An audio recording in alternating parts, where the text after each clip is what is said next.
all in the precious name of Jesus. आप सभी अच्छे होंगे ऐसे मैं प्रभु में विश्वास करती हूँ।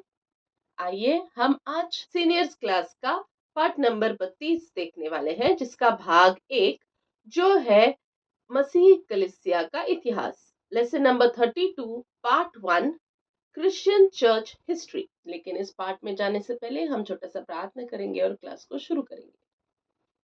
प्यारे प्रभु यीशु मसीह, तेरा धन्यवाद करती हूँ प्रभु कि तूने हम सबको तेरे चरणों में इकट्ठा किया है। प्रभु तेरी आवाज सुनने के लिए आज तू हम सभी को कृपा कर प्रभु तेरी आवाज, तेरा वचन, तेरा उद्देश्य प्रभु हम सुनकर हमारे हृदयों में प्रभु होने के लिए ऐसे तो कृपा कर प्रभु। उस वचन का कार्य प्रभु हमारे जीवन में हो ऐसे तो कृपा कर प्रभु इन बच्चों को तेरे हाथों में सौंपती हूँ प्रभु। इनके जीवन में तेरा उद्देश्य, तेरी योजना पूरी हो ऐसी कृपा कर प्रभु।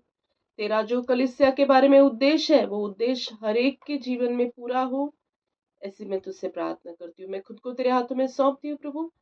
तू अगुवाई कर, पवित्र आत्मा हम सबका ताबा ले ले प्रभु। आगे का सारा समय तेरे हाथों में सौंप कर मांगती हूँ प्रार्थना प्रभु यीशु मसीह के मित्र मधुर नाम से। पिता तो सुन और कबूल कर, आमीन। आज हम पाठ नंबर 32 देखने वाले हैं। तो इस पाठ के लिए पठन भाग है प्रेरितों के काम, उसका अध्याय 1 से लेकर 11 अध्याय तक आप पढ़िए तो आपको यह पाठ समझ में आ जाएगा।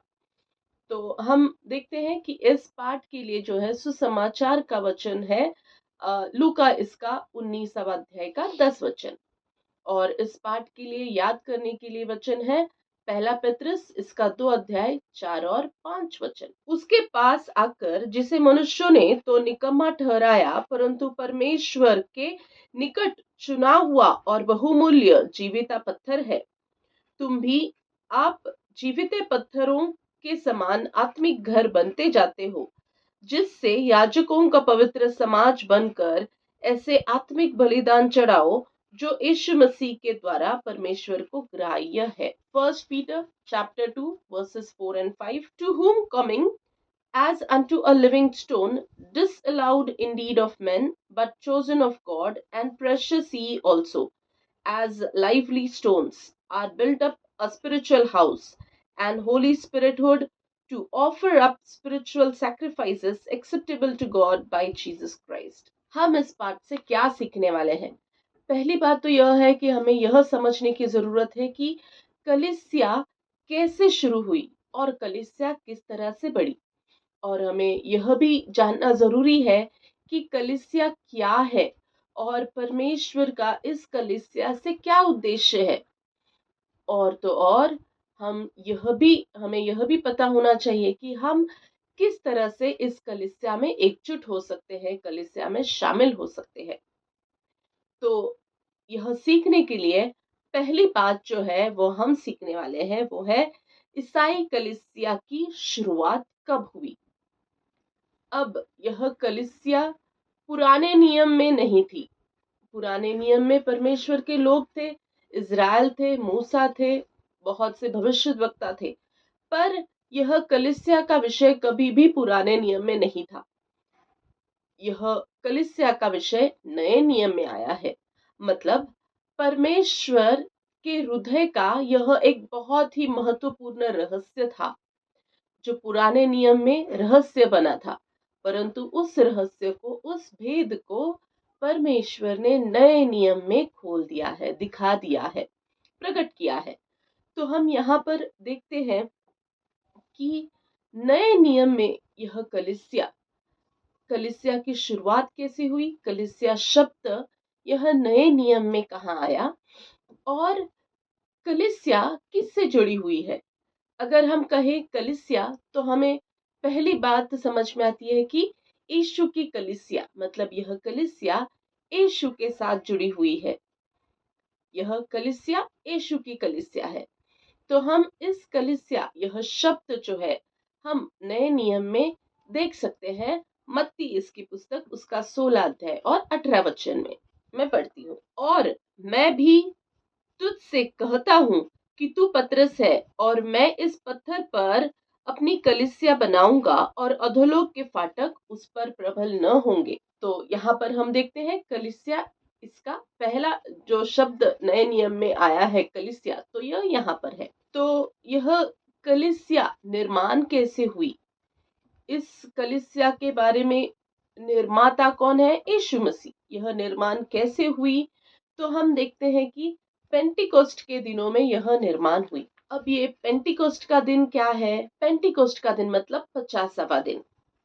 हम देखते हैं कि यह 50वें दिन का महत्व क्या है। तो हम पुराने नियम में देखते हैं कि 50वें दिन ही परमेश्वर ने इज़राइल लोगों को 10 आज्ञाएं दी थी, और उन्हें यह भी आज्ञा थी कि जो फसल जो उन्होंने काटी थी उसका अर्पण उन्हें 50वें दिन करना था। तो इस तरह से यह 50वां दिन, जिसे पेंतिकोस्त कहते हैं। तो हम देखते हैं कि जब यीशु को क्रूस पर मार दिया गया, वह हमारे पापों के लिए मरा, फिर वह गाड़ा गया और तीसरे दिन जी उठा, और जी उठने के बाद वह बहुत से शिष्यों को दिखाई दिया, और वह स्वर्गारोहण होने के वक्त पे उसने सारे शिष्यों को इकट्ठा किया, और इकट्ठा होने के बाद उन्हें उनके सामने वह स्वर्गारोहण हुआ। और वह जाने के बाद जिस तरह से यीशु ने उन्हें आज्ञा दी थी, उसी तरह से सारे शिष्य इकट्ठा होकर प्रार्थना में लगे रहे। और हम देखते हैं कि 50 दिन होने के बाद 50वें दिन क्या हुआ, तो वह पवित्र आत्मा से भर गए, और तभी कलीसिया का निर्माण हुआ। हम इसके बारे में और विस्तार से आगे देखेंगे। तो हम यहाँ पर देखते हैं कि किस तरह से यीशु मसीह ने अपने शिष्यों को कहा कि वह यरूशलेम छोड़ के न जाए, जब तक उन्हें वह ऊपर से कुछ प्राप्त हो जाता तब तक वह वहां से नहीं जाएंगे। यह कुछ मतलब यह पवित्र आत्मा था। तो जिस तरह से यीशु ने प्रेरितों के काम उसका पहला अध्याय और 4 वचन में जैसे कहा है, वैसे ही शिष्यों ने किया, और वे यरूशलेम छोड़ के नहीं गए। तो वे वहां पर प्रार्थना में लगे रहे, जिसके बाद उन्हें पवित्र आत्मा का दान प्राप्त हुआ। अब हमारे पास व्यवस्था तो नहीं है, हमारे पास पवित्र आत्मा है, और हमें व्यवस्था के अनुसार हम नहीं चल सकते, परंतु हमें चलना है पवित्र आत्मा के अनुसार। जैसे पवित्र आत्मा हमें चलाएगा, उसी तरह से हमें चलना है। तो अब हम देखेंगे कलीसिया क्या है। कलीसिया, यह शब्द, इसके बारे में हम देखते हैं कि यह नया नियम जो है सबसे पहले ग्रीक भाषा में लिखा गया था।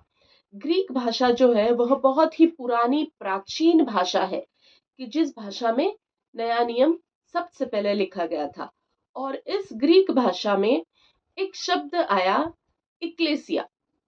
इक्लेसिया मतलब एक समूह, एक अलग किया हुआ समूह। यह समूह किस लिए अलग किया, कि उस समूह के लिए कुछ उद्देश्य था, उनके पीछे कुछ एक बहुत ही बड़ा खास मकसद था, उस वजह से उन्हें अलग किया गया। तो उस समूह को हम कहते हैं इक्लेसिया। तो यहाँ पर इक्लेसिया से कलीसिया का निर्माण हुआ। तो हम देखते हैं कि इक्लेसिया जो है वह समूह है, तो यह बुलाया हुआ एक समूह है एक खास मकसद के लिए। तो हम इसके बारे में देख सकते हैं, पहला पत्रस इसका 2 अध्याय 4 और वचन, जैसे हमने याद करने के लिए वचन जो पढ़ा, वही वचन हमें बताता है कि कलीसिया एक समूह वह कैसे निर्माण हुई। तो अगर हम उस वचन को दोबारा देखेंगे तो उसमें क्या लिखा है, बहुत से लोगों ने उसे इनकार कर दिया, उसे स्वीकार नहीं किया, उसे निकम्मा ठहराया। किसने, हम पिछली बार हमने देखा कि यहूदी लोगों ने, इस्राएल लोगों ने, शास्त्री फरीसी, इन सभी लोगों ने यीशु का इनकार किया, उसे निकम्मा कर कर छोड़ दिया। परंतु निकम्मा नहीं, परमेश्वर ने उसे चुना और जीवित, बहुमूल्य जीवित पत्थर बोलकर उसे चुना। यीशु मसीह जीवित पत्थर कैसे बना, किस तरह से बना, हम देखते हैं कि यीशु मसीह हमारे लिए स्वर्ग छोड़कर आया, मानव रूप में आया, मानव देहधारी बना, और हम देखते हैं कि उसने हमारे पापों के लिए हमारे सारे पाप उसने खुद पर ले लिए और वह मर गया, उसे गाड़ा गया और तीसरे दिन वह जी उठा। और जी उठने के बाद उसने क्या किया? मृत्यु को तोड़ दिया, मृत्यु की शक्ति को तोड़ दिया और वह मृत्यु से जी उठा और वह पुनरुत्थित हो गया। मतलब मृत्यु को छोड़कर पुनरुत्थित हो गया, इसलिए उसे जीवित पत्थर कहा गया और वह फिर कभी ना मरेगा। इसीलिए वह सबसे पहला जीवित पत्थर है।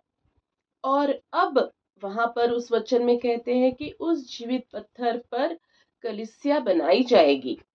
कलीसिया बनाऊंगा कहता है। तो यह बनाने का काम क्या है? अगर हम एक घर देखेंगे तो घर बनाने के लिए हमें ईंटों की जरूरत होती है। तो ईंट एक के ऊपर एक लगाए जाते हैं। तो उस वजह से एक दीवार बनती है और उस दीवार के कारण बहुत सारे दीवार अगर बनाएंगे, बहुत सारे ईंटें इस्तेमाल करेंगे तो घर बन जाता है। तो इस तरह से परमेश्वर कहता है कि मैं इस पर मेरी कलीसिया बनाऊंगा। तो यह जो है यीशु मसीह जीवित पत्थर है। यह उसे कोने का पत्थर भी कहा जाता है, उसे आधारशिला भी कहा जाता है। तो उस पत्थर पर बाकी सारे पत्थर रखने हैं, तो वह पत्थर जीवित है। तो उस जीवित पत्थर पर सारे जीवित पत्थर ही आने चाहिए।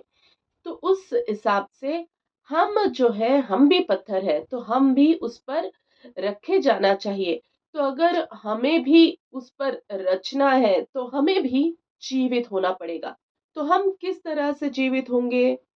हमें यह विश्वास करना होगा कि हमारे पापों के लिए, मेरे पापों के लिए यीशु मसीह मर गया और मेरे पापों को, मेरी मृत्यु को उसने खुद पर ले लिया और उस वजह से वह गाड़ा गया और वह तीसरे दिन जी उठा। मतलब उसने मेरे पाप लिए, मेरा मृत्यु लिया। अब मुझे क्या करना है? उसके मृत्यु में शामिल होना है और उसके पुनरुत्थान में भी मैं शामिल हो जाऊंगा। तो यह मृत्यु में शामिल होना मतलब बपतिस्मा लेना। तो उसके बपतिस्मा में मैं पहला मेरा मन फिराऊंगा, मैं मेरा मन बदलूंगा और फिर विश्वास के साथ बपतिस्मा लेकर पुराना जीवन को गाड़ कर मैं नए अनुभव में, नए जीवन में चलूंगा। तो यह बपतिस्मा के द्वारा होगा। तो मृत्यु हो गई पुराने नियम की और अब हम जिएंगे प्रभु यीशु के द्वारा। तो इस तरह से प्रभु यीशु का पुनरुत्थान भी हमें पूरा होगा और हम जीवित होंगे। फिर हम उसके साथ बनाए जा सकते हैं। इस तरह से यहाँ पर यीशु मसीह कहता है कि मैं कलीसिया बनाऊंगा। तो यहाँ जो है कलीसिया बनेगी। कलीसिया की शुरुआत यहाँ पर हुई कि यीशु मसीह पर रचे जाना, यीशु मसीह के साथ बनाए जाना। तो हम देखते हैं कि जो लोग यीशु मसीह को अपना जीवन देते हैं, अर्पण कर देते हैं, तो वे ही लोग कलीसिया कहलाते हैं। तो हमें भी क्या करना है? अगर हमें उसे ग्रहणीय अर्पण करना है तो हमें अपने आप को देना है और प्रभु यीशु में पूरे विश्वास के साथ आगे बढ़ते जाना है और उसकी कलीसिया कहकर स्थिर रहना है। अब हम देखेंगे कि कलीसिया की उत्पत्ति कहाँ से हुई या यह उत्पन्न कहाँ से हुआ। The origin of church. हम देखते हैं कि यीशु मसीह का पुनरुत्थान होने के बाद वह 40 दिन तक शिष्यों को दिखाई दिया, शिष्यों को दर्शन दिया। स्वर्गारोहण होने के वक्त उसने सारे शिष्यों को इकट्ठा किया और उसने उनको वायदा दिया, जो हम मत्ती की पुस्तक में देखते हैं। उनसे कहा कि तुम यरूशलेम छोड़कर न जाना। तो शिष्यों ने वह वायदा लिया और वह यरूशलेम में ऊपरी कोठरी में जाकर प्रार्थना में बने रहे। तो उन्होंने हर दिन क्या किया? हर दिन एक उनके मन में था कि हमें प्रभु यीशु ने कहा है, हमसे वायदा किया है कि तुम्हें ऊपर से मैं जाऊंगा और तुम्हारे लिए भेजूंगा। तो वह क्या है? तो वह एक नया अद्भुत दान होगा जो प्रभु यीशु हमें देगा। तो इस वजह से वे प्रार्थना में लगे रहे। वे अपना मन वहां पर प्रभु यीशु के चरणों में लगाते रहे। तो तब उनमें भी एक काम हुआ। तब उनमें क्या काम हुआ कि उन्होंने अब तक मतलब यीशु मसीह के साथ वो रहे, वे सारी बातें वे याद करते थे, यीशु मसीह ने उनसे क्या-क्या कहा, वे सारी बातों का मनन करते थे। और तो और उन्होंने उनके मन में एक खेद था कि वे जो वधस्तंभ क्रूस पर जब यीशु को दिया, तब वे सारे डर के तितर-बितर हो गए, यीशु के साथ वह न थे। तो अपनी कमज़ोरियों को भी वो वहाँ पर याद करते हुए प्रार्थना में थे। प्रभु यीशु से वह क्षमा माँग रहे थे। तो इस तरह से उनका मन बन रहा था, उनका मन बदल रहा था। तो तब क्या हुआ, 50 दिन बाद आकाश में कुछ बहुत बड़ी आवाज सुनाई दी और आकाश से छोटे छोटे जीव की तरह अग्नि समान पवित्र आत्मा उन पर आया और वे सारे पवित्र आत्मा से भर गए। तो तब उन्हें वह आकाश से दान मिला, वह सहायक जो यीशु ने वायदा किया था वह उनको मिला। तो तब उस समय क्या था, उस समय जब वे यरूशलेम में इकट्ठा थे, तो उस समय पर्व का समय था और यरूशलेम में बहुत से अलग-अलग देशों से आए हुए लोग थे।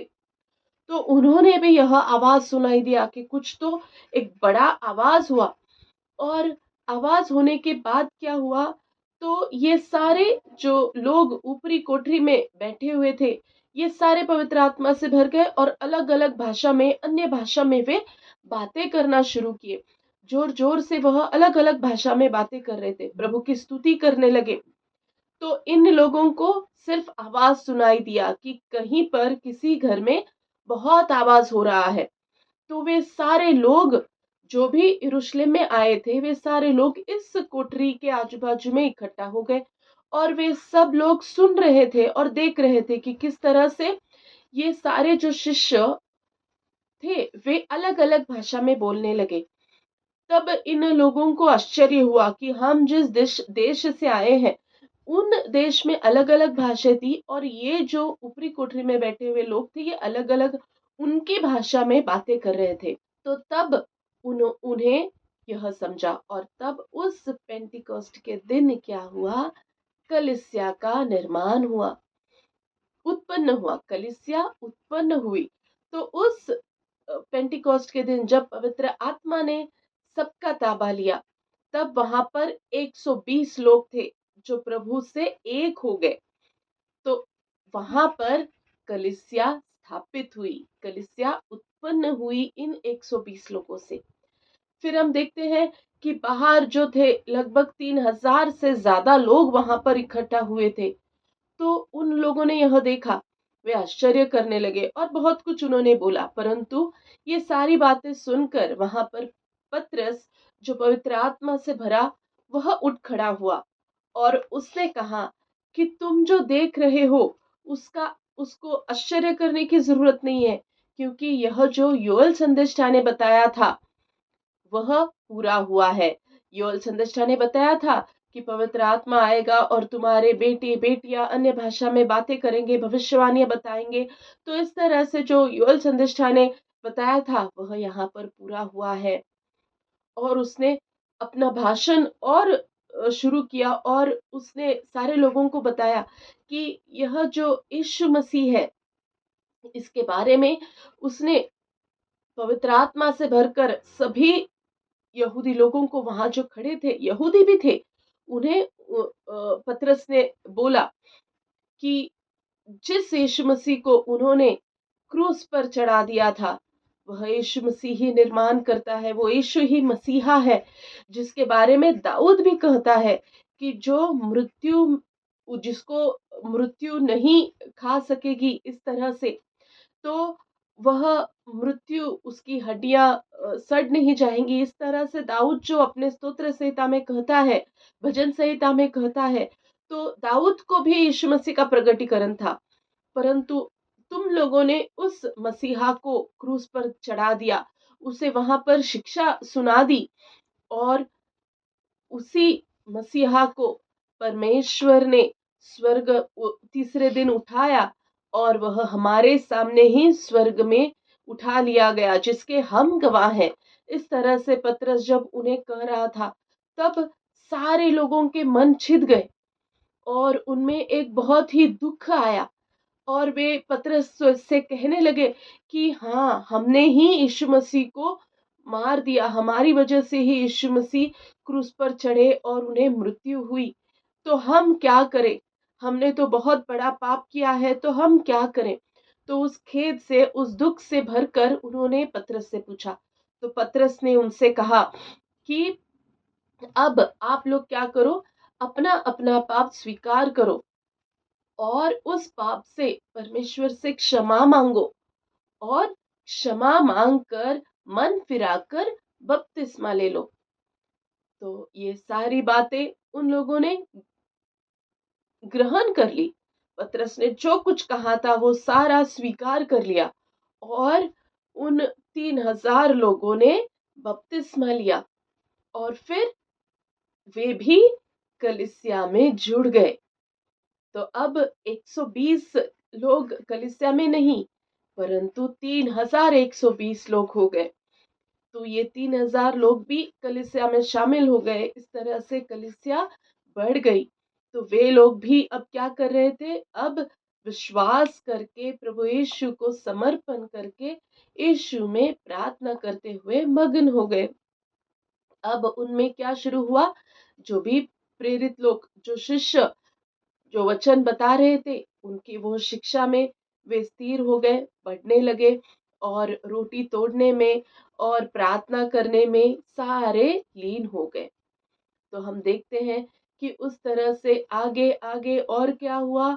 आगे और 5000 लोगों ने भी यीशु मसीह का स्वीकार किया और बपतिस्मा लिया और जिसके कारण कलीसिया इस तरह से बढ़ती गई। तो हमने देखा किस तरह से कलीसिया का निर्माण उत्पन्न हुआ और कलीसिया किस तरह से बढ़ती गई। यह बात हम प्रेरितों के काम उसका 4 अध्याय और 4 वचन में पढ़ सकते हैं। फिर हम देखते हैं कि कलीसिया बढ़ती गई और बहुत सारे लोगों ने यीशु मसीह पर विश्वास किया और इन लोगों में याजकों का एक बड़ा समूह भी शामिल हुआ और वे भी कलीसिया में एकजुट हो गए। और फिर हम देखते हैं कि किस तरह से कलीसिया को यीशु का देह भी कहा गया है, जो इफिस की पुस्तक उसका पहला अध्याय 22 और 23 वचन में हम देख सकते हैं। फिर हम आगे जाएंगे, आगे देखते हैं कि पहली सदी की जो कलीसिया थी उसकी स्थिति क्या थी। The condition of early church. हम देख सकते हैं कि कलीसिया उन्नत हो रही थी और रोज नए नए लोग उद्धार पा रहे थे और सब लोग आत्मा से और सच्चाई से परमेश्वर की आराधना करते थे और वे आनंद से रहने लगे थे। वे सारे एकजुट होकर एक परिवार की तरह रहने लगे थे। अब उनमें क्या हो रहा था कि जो भी नया व्यक्ति आएगा, उससे जो विश्वास के साथ आगे आता है, अपना जो कुछ भी था, अपना धन संपत्ति जो कुछ भी था, वह सब कुछ बेचकर प्रेरितों के चरणों के पास लेकर आते थे और जिसे जो जरूरत थी, जिसकी जो आवश्यकता थी, उस अनुसार उनमें वे आपस में बांट देते थे। इस तरह से वे एकजुट होकर रहने लगे थे। वे आनंद से भरकर प्रभु की स्तुति महिमा करते थे और वे सब एक शरीर की तरह, एक देह की तरह रहने लगे थे। सब कुछ हंसी खुशी चल रहा था, परंतु परमेश्वर की यह इच्छा नहीं थी। परमेश्वर की कुछ और इच्छा थी। तब एक घटना हुई कि जिस घटना के कारण ये जो एकजुट थे, उनका ये एकता उनकी टूट गई और वे बिखर गए। तो यह घटना क्या थी? यह घटना थी कि स्टेफनस जो था, उसकी मृत्यु हुई। स्टेफनस जो था वह कलीसिया का एक भाग था, तो उसने भी यहूदियों को भाषण किया, जिस वजह से यहूदी बहुत ही गुस्से में आ गए और उन्होंने पथराव कर कर स्टेफनस को मार डाला। तब स्टेफनस यह पहला साक्षी था जिसने लहू बहाया। उस वजह से सब जगह एक भय का वातावरण हुआ और भयभीत होकर कलीसिया के सारे लोग तितर बितर हो गए। वे अलग अलग दिशाओं में चले गए, लेकिन वे अलग अलग दिशाओं में तो चले गए, परंतु वहां पर भी वे यीशु मसीह के साक्षी बन गए। और जहां भी वे गए वहां कुछ लोगों को इकट्ठा करके उन्होंने प्रार्थना सभाएं ली और प्रभु का सुसमाचार भी वहां पर सुनाया, और इस तरह से प्रभु का वचन फैलाया। तो हम यह बात देख सकते हैं प्रेरितों के काम उसका 8 अध्याय का 4 वचन में। अब परमेश्वर का आत्मा जो है वह बड़े ही जोरों से काम कर रहा था, और उनमें चमत्कार हो रहे थे, और आत्मा से प्रेरितों को सामर्थ्य मिल रही थी, जिस वजह से उन्होंने बहुत से चमत्कार किए, बहुत से रोगियों को चंगा किया, और बहुत सी दुष्ट आत्माओं को भी उन्होंने निकाल दिया। कलीसिया की सतावट हो रही थी, पर आत्मा से भर कर वे और सामर्थी और शक्तिशाली हो रहे थे, और उस तरह से कलीसिया में पवित्र आत्मा का काम बढ़ता रहा। यह बात हम प्रेरितों की पुस्तक उसका 5 अध्याय 12 से 16 वचनों में पढ़ सकते हैं। मैं आपसे अनुरोध करूंगी कि आप इसे पढ़ लीजिए। इससे हम समझ सकते हैं कि किस तरह से स्टेफनस पीछे नहीं मुड़ा। स्टेफनस ने प्रभु का सुसमाचार वहां पर बताया। जितना भी विरोध हो, उस विरोध को उसने डटकर सामना किया। चाहे मृत्यु सामने हो तो भी वह नहीं डरा। उसने यीशु का सुसमाचार बताया। यह कैसे किया स्टेफनस ने? स्टेफनस ने यह किया क्योंकि वह कलीसिया का एक भाग था। वह यीशु मसीह के देह का एक भाग था। यीशु मसीह से भरा हुआ, यीशु मसीह के प्यार से भरा हुआ यह स्टेफनस था। इसीलिए यीशु के प्यार से उसने मृत्यु भी सह ली। तो अगर हम भी यीशु का देह है, यीशु की कलीसिया है, तो हम भी किसी भी विरोध का सामना कर सकते हैं, किसी भी रुकावट का सामना कर सकते हैं। तो हमें यीशु मसीह के प्यार में बढ़ना है और उसका साक्ष्य बनना है। तो अब कलीसिया मतलब क्या? कलीसिया मतलब एक आत्मिक मंदिर, और इस आत्मिक मंदिर का मसीह ही जो है वह कॉर्नर स्टोन है, कोने का पत्थर। इस मंदिर का निर्माण होना चाहिए और यह मंदिर बढ़ना चाहिए। तो इस वजह से यह मंदिर कौन बनाएगा? मंदिर तो परमेश्वर का है, और परमेश्वर ही इस मंदिर को बनाएगा। तो इस मंदिर को बनाने का काम परमेश्वर ने किया। परमेश्वर ने अपने लोगों को अलग अलग वरदान दिए, अलग अलग दान दिए, और उन्हें खड़ा किया। यह बात हम इफिस की किताब उसका 4 अध्याय 7 से 13 वचनों में हम पढ़ सकते हैं। यहाँ पर हम देखते हैं कि किस तरह से परमेश्वर ने कलीसिया में अलग अलग लोगों को खड़ा किया, अलग अलग लोगों को दान दिया। कुछ लोगों को प्रेरित बोलकर खड़ा किया, नियुक्त किया। कुछ लोगों को भविष्यद्वक्ता, कुछ लोगों को सुसमाचार सुनाने वाला, कुछ लोगों को रखवाली करने वाला, उपदेशक। इस तरह से परमेश्वर ने सभी लोगों को नियुक्त किया। और यह किस लिए हुआ? क्योंकि पवित्र लोग सिद्ध हो जाए, सेवकाई का काम किया जाए, और मसीह की देह उत्पन्न हो, उन्नति पाए। मसीह की देह जो आत्मिक मंदिर है वह बढ़ता जाए। यह सब कुछ कलीसिया की उन्नति के लिए ही हुआ। मंदिर के निर्माण के लिए ही परमेश्वर ने इस तरह से किया। तो यह सब कुछ क्यों?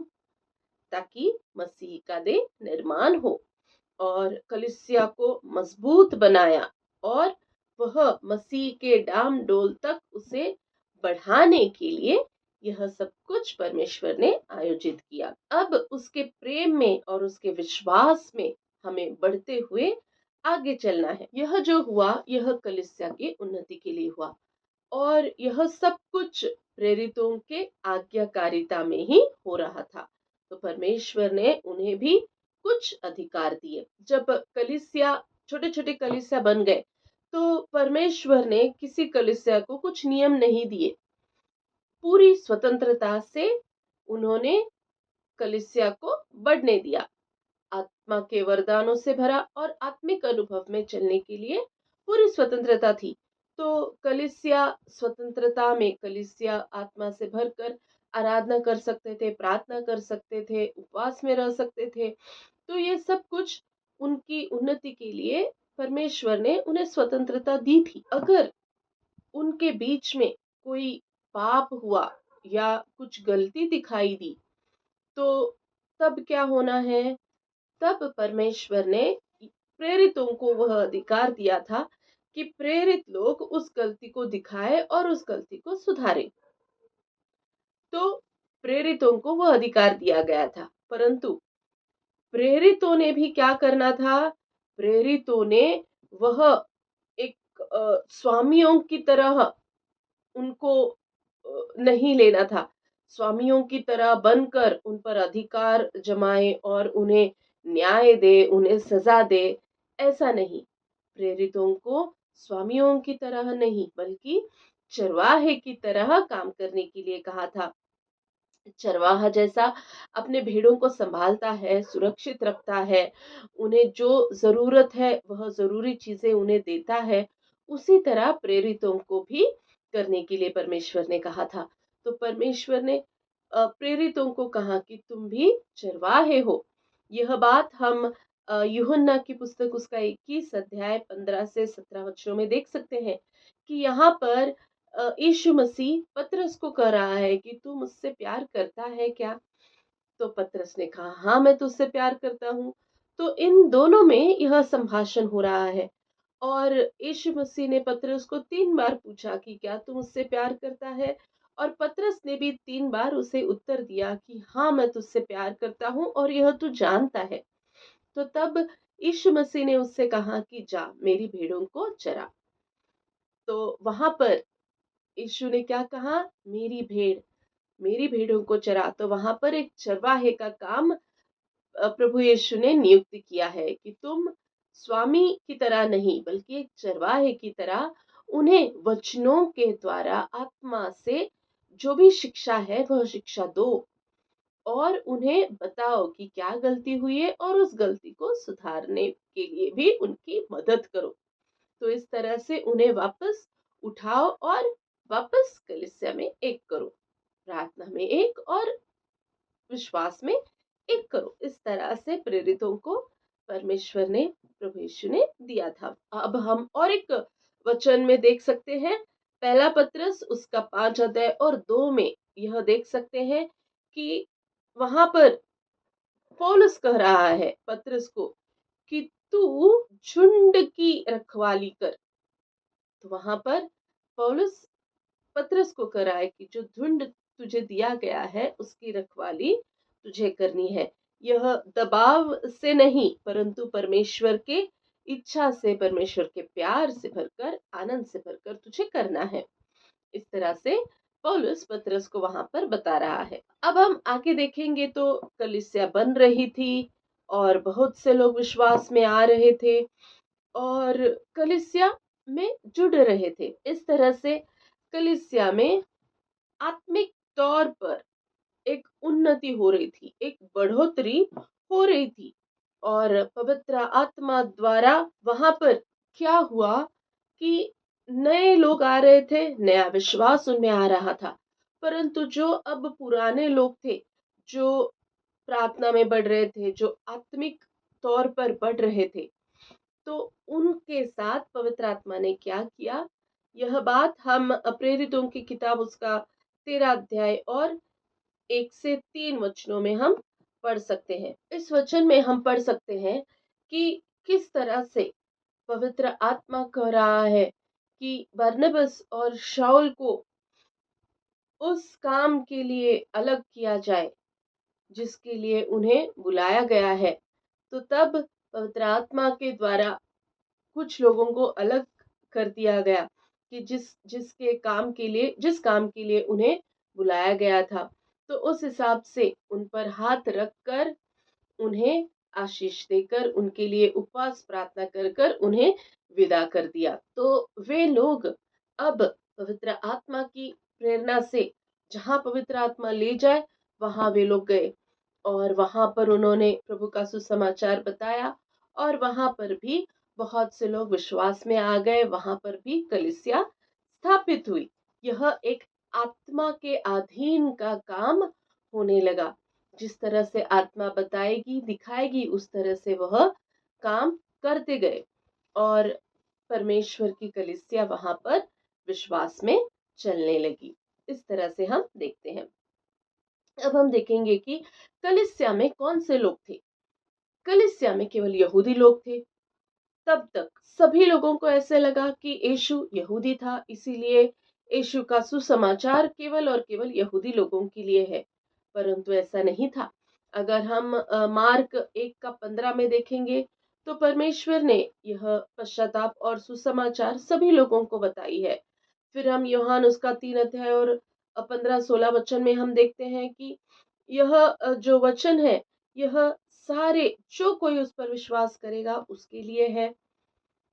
तो परमेश्वर की इच्छा है कि किसी का नाश न हो। सभी लोग, वो चाहे किसी भी जाति के, गोत्र के, धर्म के हो, सभी लोग यीशु मसीह पर विश्वास करके उद्धार पाए, जीवन पाए। तो इस तरह से परमेश्वर की योजना थी।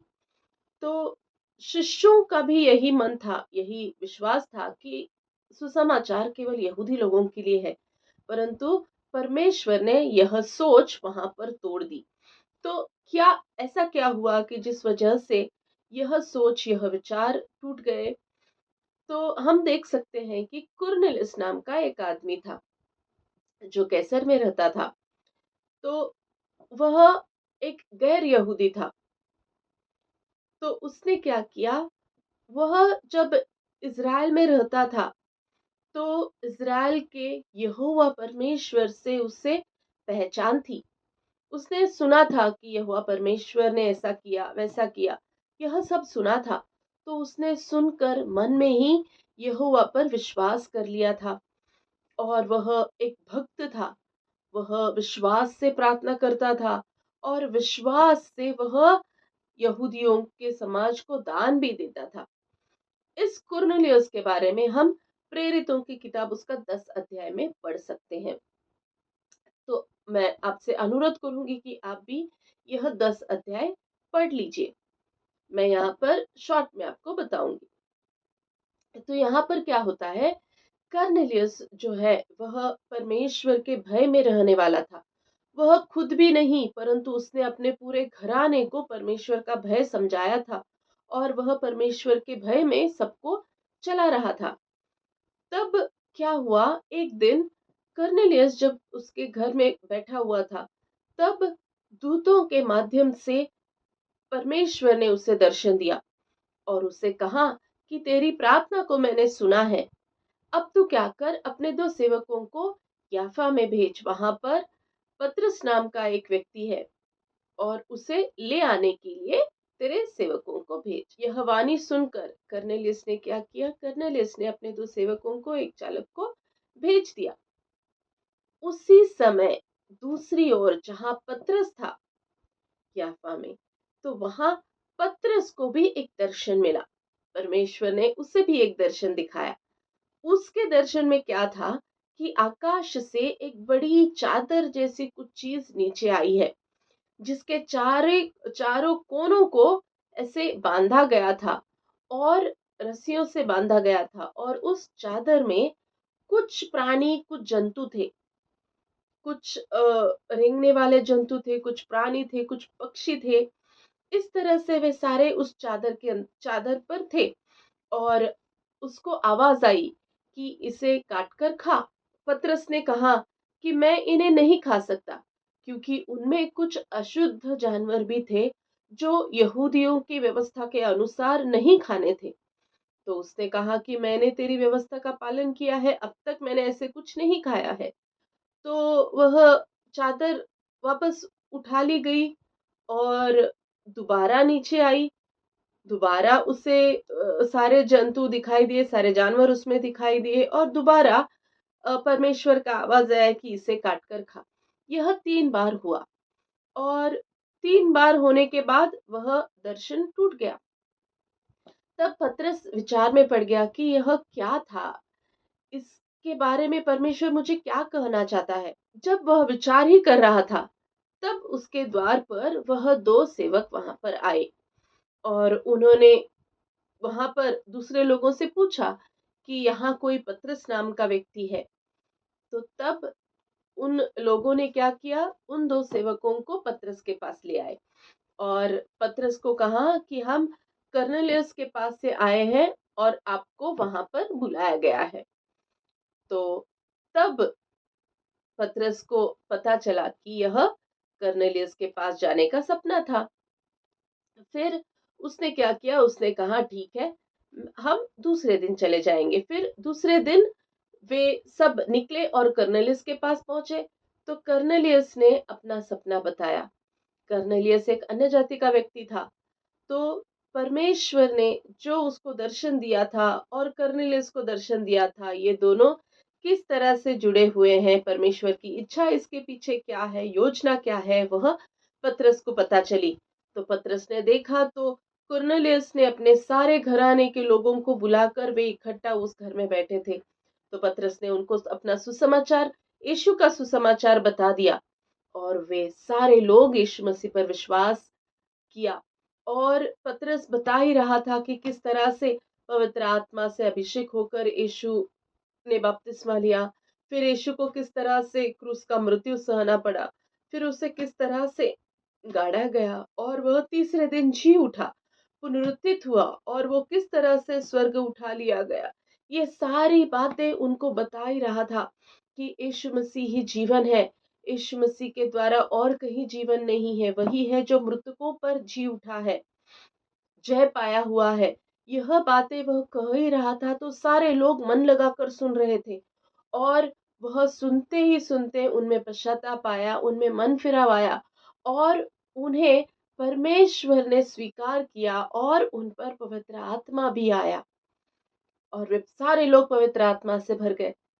तब पतरस ने कहा कि यदि इनको परमेश्वर ने ग्रहण किया है तो उन्हें बपतिस्मा भी ले सकते हैं। तो उन्हें बपतिस्मा भी दिया और इस प्रकार से अब कलीसिया में केवल यहूदी लोग नहीं रहे, अब कलीसिया का द्वार खुल गया और अन्य जाति के लोगों को भी परमेश्वर ने अपने कलीसिया में शामिल कर लिया। इस तरह से हम देख सकते हैं कि पुराना नियम जो था वो केवल यहूदियों के लिए था। पुराने नियम की व्यवस्था सब कुछ यहूदी लोगों के लिए थी, परंतु अब नए नियम में यह केवल यहूदी लोगों के लिए नहीं है, परंतु अन्य जाति के लोगों के लिए भी परमेश्वर की योजना, परमेश्वर की इच्छा यहाँ पर हम देख सकते हैं। इस पाठ से हमें क्या समझ में आता है? इस पाठ से हम देख सकते हैं कि किस तरह से कलीसिया की शुरुआत पवित्र आत्मा के द्वारा हुई पिंतेकुस्त के दिन, और कलीसिया किस तरह से बढ़ी पवित्र आत्मा की अगुवाई में। पवित्र आत्मा उन्हें अगुवाई दे रहा था और कलीसिया बढ़ रही थी।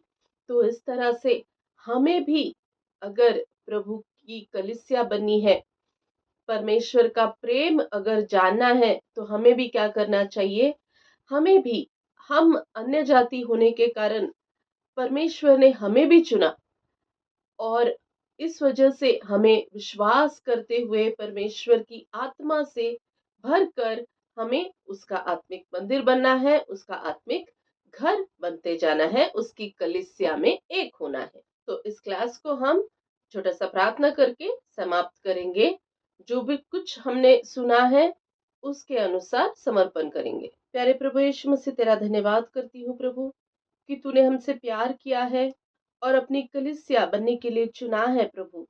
तेरा धन्यवाद करती हूँ प्रभु।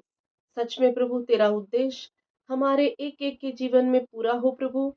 हम तेरे साथ एकजुट होकर तेरे दिल डोल तक बने, ऐसी तू कृपा कर प्रभु। पवित्र आत्मा हम सब की सहायता करे, पवित्र आत्मा हमें चलाए प्रभु। तेरे सुसमाचार में हम बने और हम औरों को तेरा सुसमाचार बताएं, ऐसी कृपा तू कर प्रभु। मैं खुद को तेरे हाथों में सौंपती हूँ प्रभु। तूने हमें चलाया, तूने हमसे बातें की, तेरी कलीसिया का जो तू सिर है प्रभु, तेरे अधीन आते हैं। तू हम सबको अगुवाई कर। आगे का सारा समय तेरे हाथों में सौंप कर मांगती है प्रार्थना प्रभु यीशु मसीह के मिठुर मधुर नाम से पिता तो सुन और कबूल कर। आमीन।